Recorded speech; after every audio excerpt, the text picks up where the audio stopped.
What up? What up? What it do, man? Gang. Welcome to the first ever inaugural episode, believe it or not, of the Crimson Mass Show.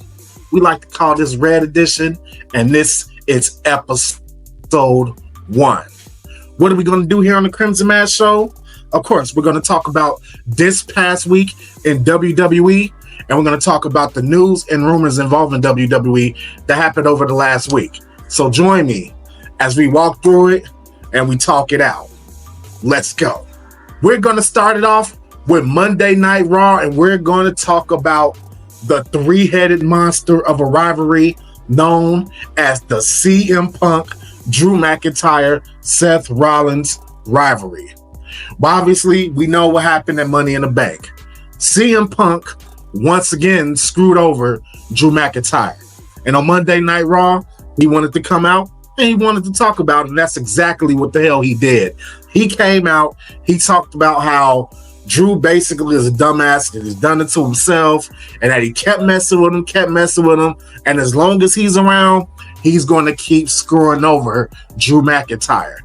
But you know what? In the process of screwing over Drew McIntyre, he screwed over Seth Rollins. So, of course, you know, that led to Seth Rollins coming to the ring and basically telling CM Punk that he's as selfish and as much of an asshole as he's always been. And he vowed to get revenge on CM Punk. And once again, another wrestler, just like Drew McIntyre, calling out for CM Punk for being fragile.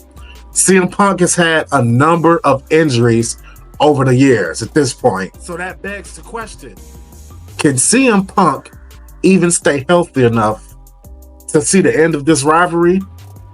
Honestly, I'll shoot straight with you guys. I'm not so sure. CM Punk, dating back to when he was last in WWE, he ended on an injury. He was injured all the time. And of course, you know, he walked out, you know, did the podcast, you know, the rest is history. Years later, joined AEW, and it seemed like he just couldn't catch a break. The guy kept getting injured. Injury after injury after injury. He had his blow up in AEW, came over to WWE, and what's going on now? Another injury. So I have to ask, it seems like CM Punk is on his way back or is back from his current injury. But my question is, can the guy even stay healthy? And I love CM Punk. CM Punk is probably one of my favorite wrestlers of all time, just to be honest. And I hate to see him be in this situation where he's constantly injured. Injury after injury after injury. And I don't want to see it happen again, because I honestly think that this rivalry is awesome. I think that this rivalry between CM Punk and Drew McIntyre, and by extension, Seth Rollins, I think that this is actually the hottest angle going on in wrestling today. And it still has legs. It still has legs. A lot of people, they'll lean with the Bloodline storyline, but that storyline, in my own personal opinion, it's my show, so I'm going to have my own personal opinion. I think that storyline's getting a little bit stale. This is the money storyline right now, okay? And CM Punk getting injured would do nothing but throw another wrench in one of the hottest angles going on. I'm sure Drew McIntyre will show up on Monday Night Raw. I think his suspension is over. His suspension was only for 1 week. Yeah, that's right, guys. He was kayfabe suspended, so he wasn't there last week. Think he's going to be here this week. I don't know if CM Punk's going to be there. I don't know if they're going to cross paths leading up to SummerSlam. I do know that match will happen in SummerSlam. And we're going to see what Drew has to say. I think it's going to be more of the same. He's going to basically talk about how he's going to bloody kill CM Punk. That's pretty much what I think is going to happen with that. Do I actually think they're going to get physical on Monday? No, I don't.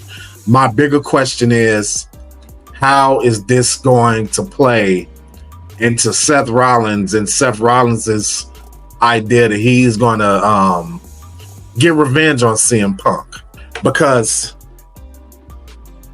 I don't know if you guys are going to agree with me or not. I think Seth Rollins has kind of been a big fucking baby about all of this. I'm gonna be honest, I think he's been a big baby, and I get it. Seth Rollins fans, they're gonna be like, oh well, Seth got screwed over, CM Punk's an asshole, CM Punk is selfish, look what he... But a man's got to do what a man's got to do, goddammit. A man got to do what they got to do. And just like CM Punk told Seth Rollins, he said, look, man, this dude's walking around with a bracelet on that got my girl and my dog's name on it. He disrespected me. And you think that I'm about to sit back and just let this dude walk around, talk shit, and be successful while he's still talking shit about me and I'm injured? And he's the one that beat the shit out of me the other week on SmackDown? No. I'm coming to Money in the Bank. I'm going to take your ass out again, and that's just how it's going to be, Seth. And if you can take that or leave that, man. Sorry you have to be collateral damage, but that's just how this shit goes. That's just how this shit goes.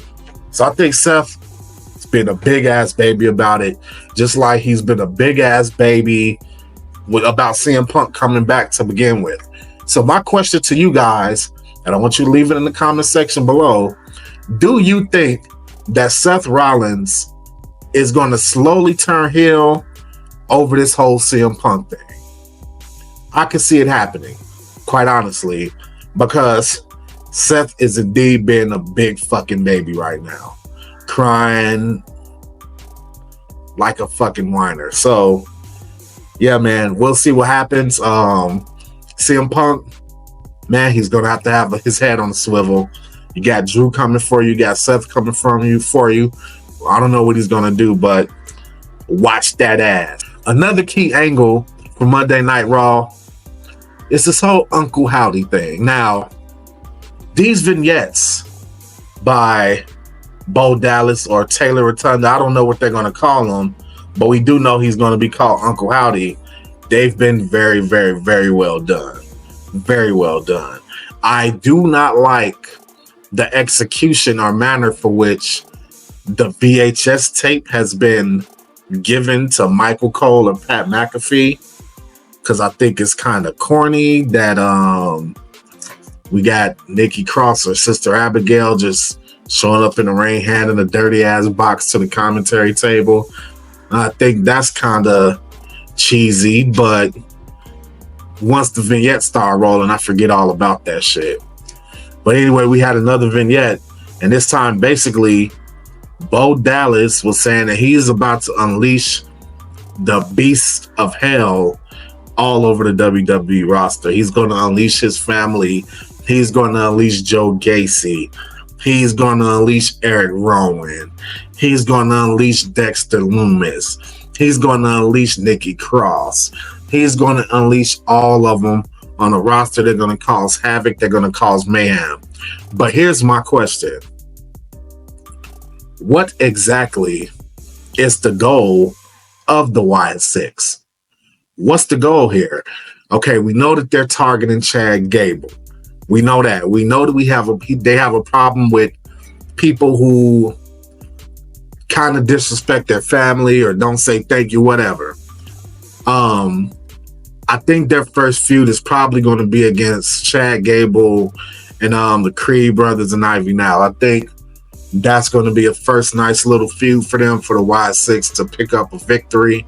But after that, what happens? What is the greater goal of the Wyatt Sicks? As awesome as this has been, as much of a tribute as this has been to Bray Wyatt, once the fairy dust wears off of the actual debut of the Wyatt Sicks, what the hell are they here for? What are their goals? What are they going to do?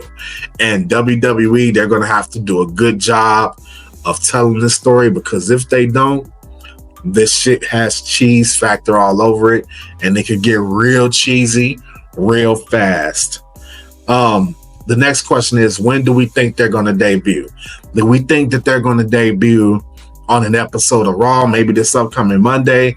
Or do you think they're going to stretch it out all the way to SummerSlam? Do we think that they're going to debut one by one? Are they going to have matches like who's going to be competing in the tag team division? Who's going to be competing in the singles division? Are any of these wrestlers going to settle their old scores with people they formerly had a rivalry with? That's what I want to know. When are these individuals going to debut, and what the fuck are they going to do once they debut? Is it going to be a massacre? Like, I need to know. I'm very interested, as is most of professional wrestling fans. Another burning question I have about this whole Wyatt Sicks thing is, how will they be presented? Are they going to be presented as, okay, first, let me tell you right off back how I don't want them presented. Do not have these people wrestle in their mask. I could just see it now. It'll be like fucking mascot ball. Like, please don't have them wrestling in their mask.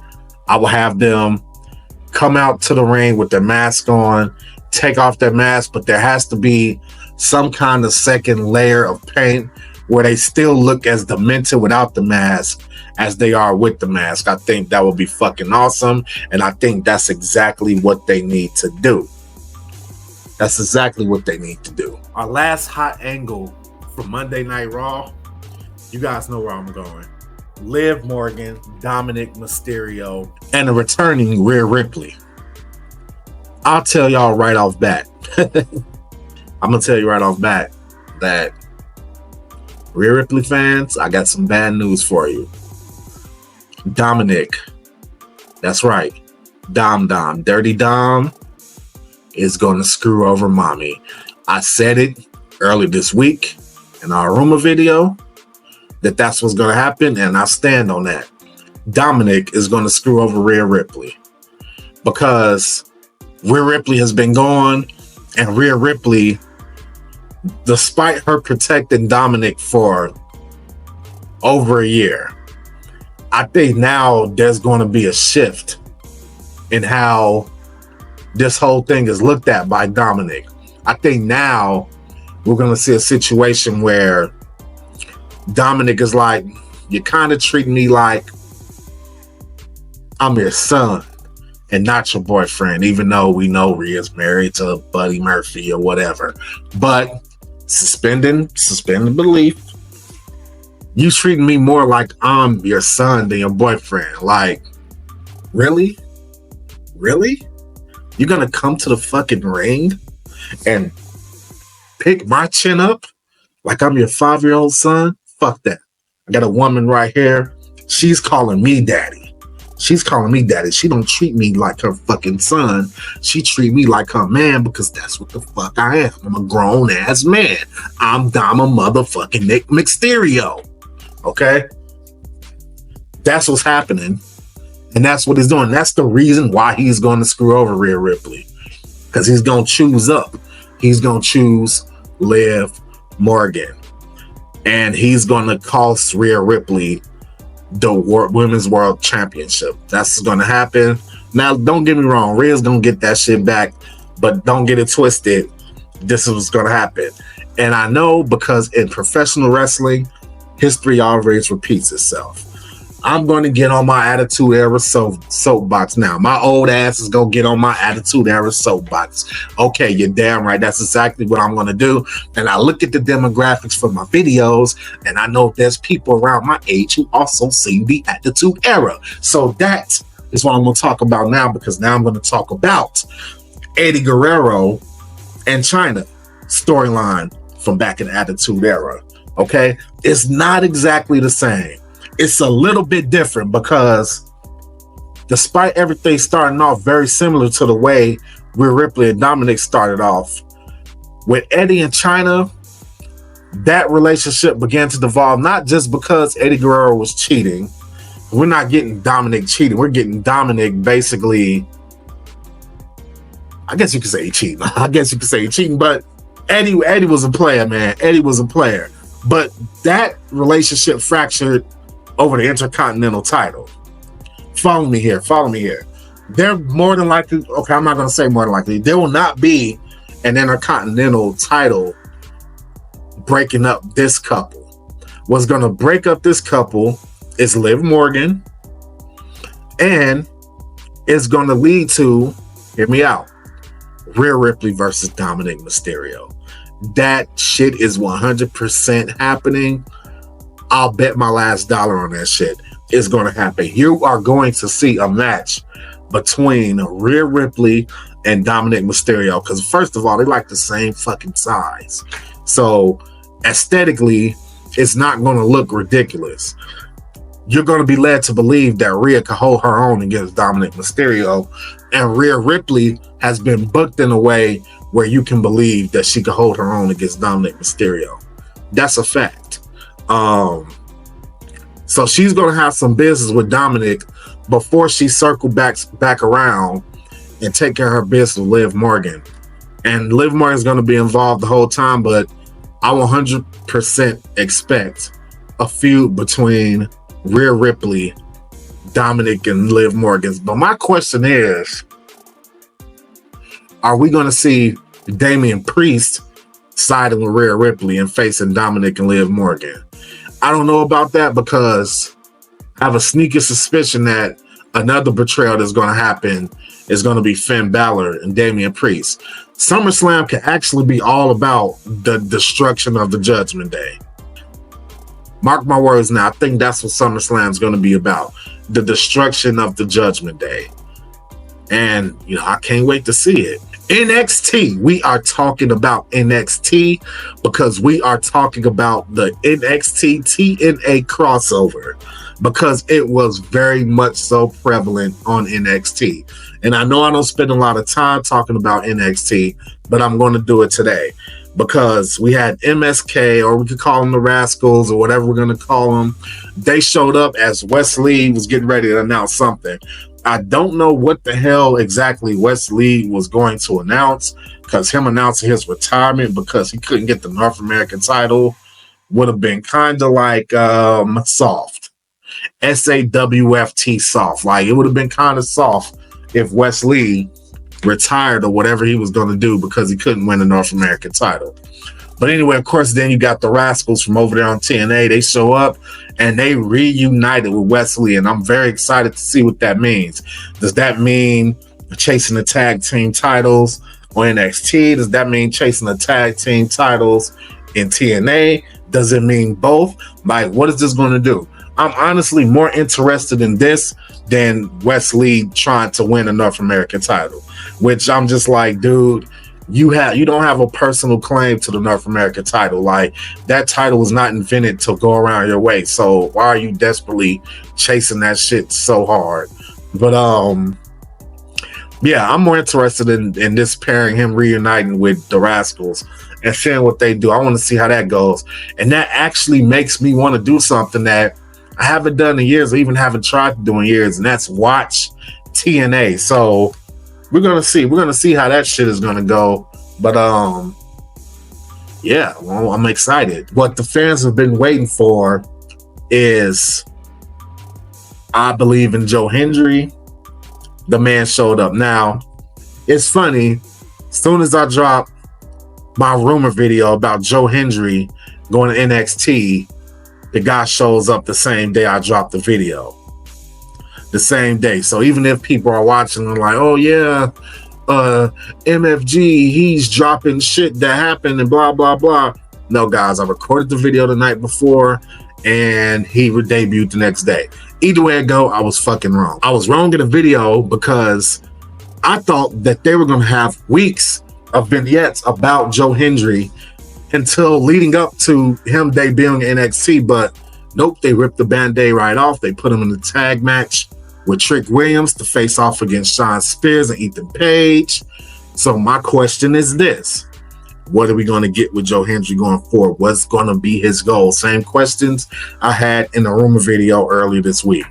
What's going to be his goal? Is he going to go after the NXT title on Ethan Page?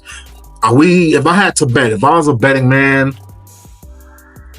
and this is kind of going to be stupid because they just had a fucking fatal 4-way match for the NXT title. I feel like it's going to be some other multi-man tag match for that title, and Joe Hendry's going to be in it.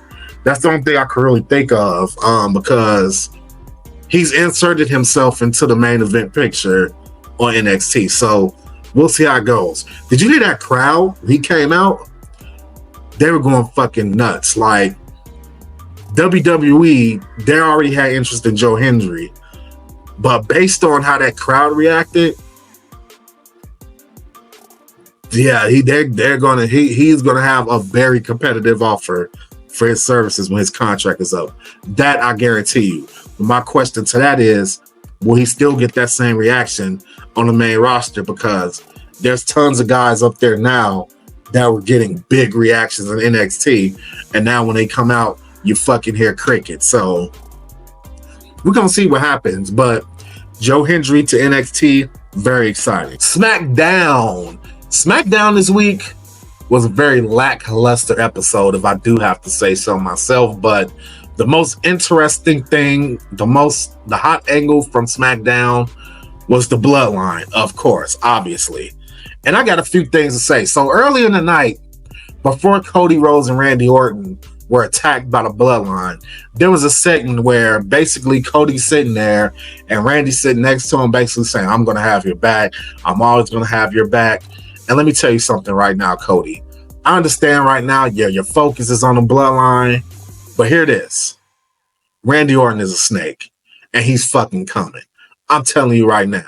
You should know that because you used to be in the stable with him. He's fucking coming. If Randall Keith Orton was my friend, and I knew how he was, and he told me some shit like, hey man, I love you, man. I'm always gonna have your back. I'm gonna hit some people with some RKOs for you. Yeah, I'm gonna shit in their back. Like, if Randy Orton came to me and said that shit, I would instantly be like, okay, let me walk backwards because I'm not showing this motherfucker my back because he's gonna stick a knife in it. I'm telling you now, Cody. Mark my words. Yeah, he's gonna he's gonna help you fight the Bloodline because he got beef with the Bloodline. His beef go way back. But the minute you let your guard all the way down and you think Randy Orton has your back, history tells us that the motherfucker is gonna RKO you.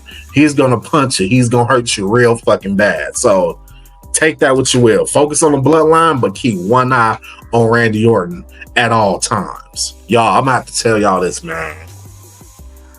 Solo Sikoa. Solo is low-key weak as fuck.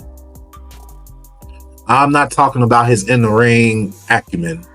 I'm talking about his presentation. Every time he comes out from... Okay, let me break it all down to you. First of all, his entrance music is trash. It sounds like the opening for Monday Night Raw. It's trash, okay? He's wearing a fucking suit. Now, before him having a two-tone hairstyle, I didn't really give a shit about it.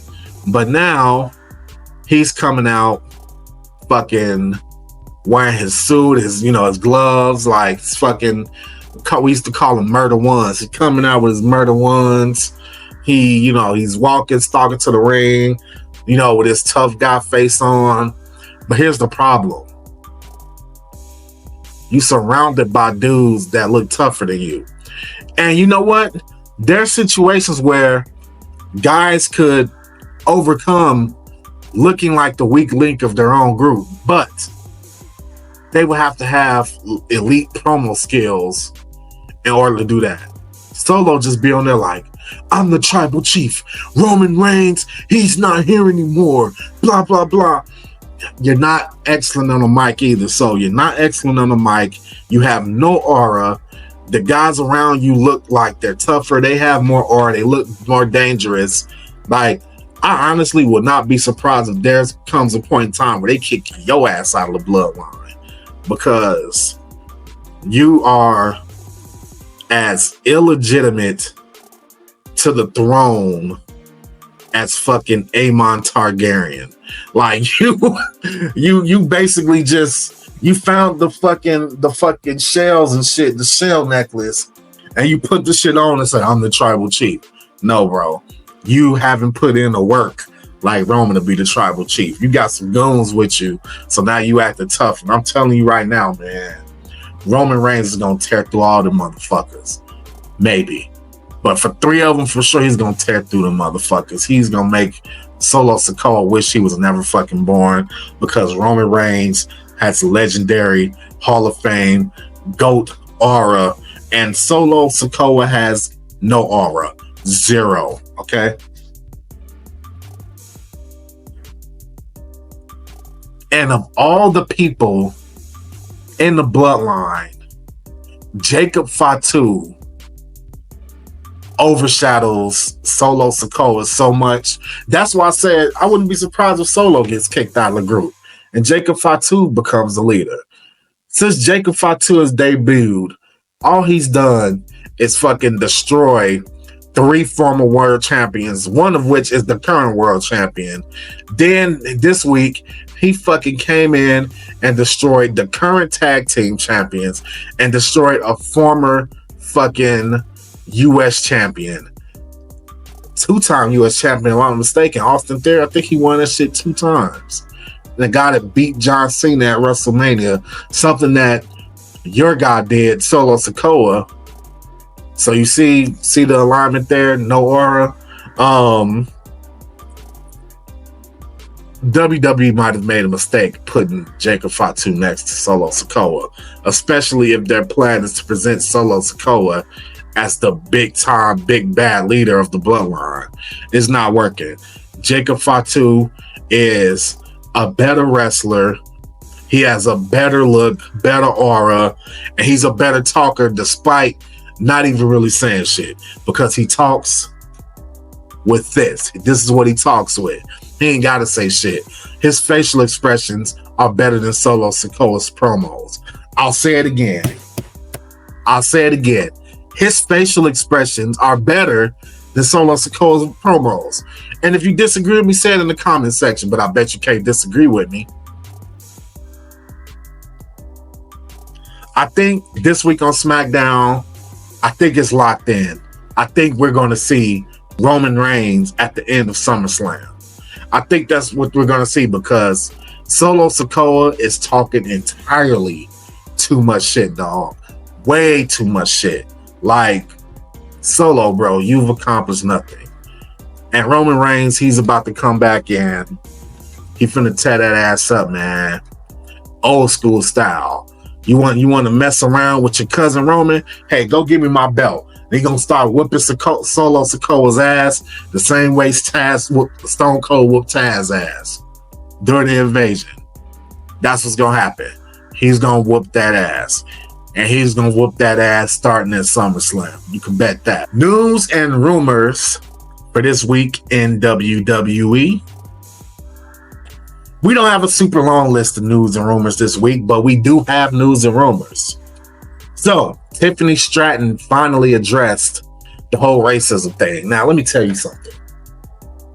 Since I am a party that would have and should have been offended had these things been the truth, I will tell you in 100% honesty, I never believed that Tiffany Stratton knew what the audio said when she posted it. Oh, MFG, you're naive. You just... No, I don't think she did it, because I would like to believe that somebody who is having a burgeoning career and getting pushed is not going to do something so stupid at that given time to fuck that up. Yeah, and I know people fuck up their opportunities all the time, but I don't think she did it. She has to work with Jade. She has to work with Bianca. Those girls are bigger stars than Tiffany Stratton, and I don't think she will fuck herself up like that. So I believe her when she said that she posted that shit without hearing the audio, and I think going forward, she's going to make sure that she doesn't make that mistake again. So apparently, guys, WWE, and I think we've been hearing this for a while, WWE has been considering or on the verge of introducing the women's US and Intercontinental title. Now, I've criticized AEW for having too many fucking titles. I think that it would be a mistake for them to introduce both Intercontinental and U.S. title for women. I think they should just combine the motherfuckers and name it the Divas title. Have that shit defended on both shows. Just like you got the tag team titles defended on both shows. Like, it doesn't really make a ton of sense to have women's Intercontinental and a women's U.S. title. I understand that the men have it, but those titles aren't new titles. Those are legacy titles. Those titles have literally been around predating my birth. So take that what you will. I don't see it because I don't think it's going to work. And I think it'll also fuck up the women's tag titles that are on life support already and barely cared about. Just bring, if you're going to do a women's mid-card title, just bring back the Divas title and have it defended on both shows. You could put it around the waist of women wrestlers who aren't quite ready to take the main titles and have them hold those down, okay? Because you bring those belts up and all of a sudden now WWE is becoming WWE Stardom. WWE apparently has interest in the Motor City Machine Guns. They're a legendary tag team. They might be a little bit too legendary. My question is this. Okay, let's say WWE signs the Motor City Machine Guns. Let's say they sign them. For what?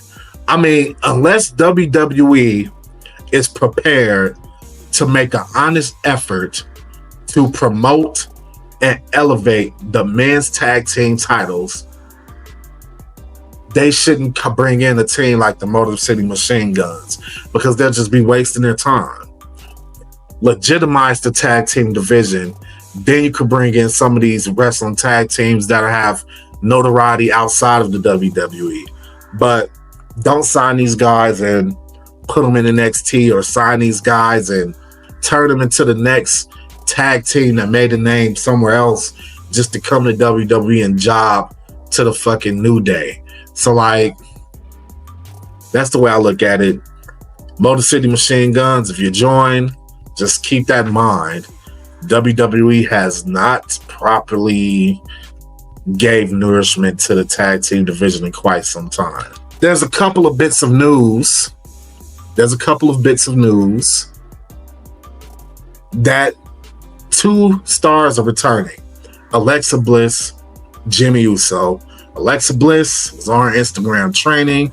My question with Alexa Bliss, obviously, is she going to be a member of the Wyatt Sicks? If I had to put my finger on it, initially, she will not be a member of the Wyatt Sicks, and it's going to be up to Nikki Cross or Sister Abigail to bring that out of her. And I believe that if Alexa Bliss joins the Wyatt Sicks, she should play the role of the female Fiend. I know it sounds crazy. It sounds insane. But she should don a Fiend costume, ladies version, and she should be the Fiend of the Wyatt Sicks. I think that would be awesome. I don't think we have ever seen a women's character be portrayed as a dominant supernatural force. Not in WWE we haven't. And I think that in Alexa Bliss, there's an opportunity to do that for the first time. Just have her first feud coming back, be with Nikki Cross, Sister Abigail, and have her draw that side out of her. Draw that evil out of her. Join the Wyatt Sicks and become an even stronger, even more dangerous stable. Jimmy Uso, on the other hand, you know what you got to do, man. It's time to do it. I've seen enough. Go to Monday Night Raw. Talk to your brother, man. Reunite with your brother. You guys are stronger together than you are apart. Jay, I understand you got a lot of good shit going with your singles career. Congratulations to you, but it's time to go back to your blood. When you need somebody, you gotta look to your veins. You gotta look to the guys that's been there. You gotta look to your brother, man. Get back in the same camp with your brother Jimmy. You guys are pretty much one of, if not the greatest tag team in professional wrestling history. And it's time for you guys to show it and beat the shit out of the Gorillas of Destiny. I love the Gorillas of Destiny, but it's time for them Usos to bring their ass to the Uso Penitentiary, goddammit. That's the only thing you need to do, Jimmy. And then you need to somehow reunite all of y'all with your cousin Roman. And y'all gonna have to go fight the motherfuckers, man. But the first thing Jimmy needs to do, Jimmy, don't show your ass up on no SmackDown talking about some you finna fight the Bloodline by yourself, or you finna try to band up with Cody and Randy. I don't want to see none of that shit. As soon as tomorrow, you need to go to Monday Night Raw. You need to say, "Hey, Oos, I need help." That's what you need to do, man. That's what you need to do. All right, guys. That's it. That's it. The first ever episode of the Crimson Mask Show, Red Edition. And tomorrow, we're going to see the Crimson Mask Show Gold Edition. Episode 1 of that show. Yeah. I know I made this for WWE fans, but goddammit, I'm going to plug some AEW shit. Okay? So, if you like AEW and WWE, check that out. But for this episode of the Crimson Mask Show, what do I like to say? Mask Gang, we out. Numbers don't lie. Numbers don't lie. Numbers don't lie. Numbers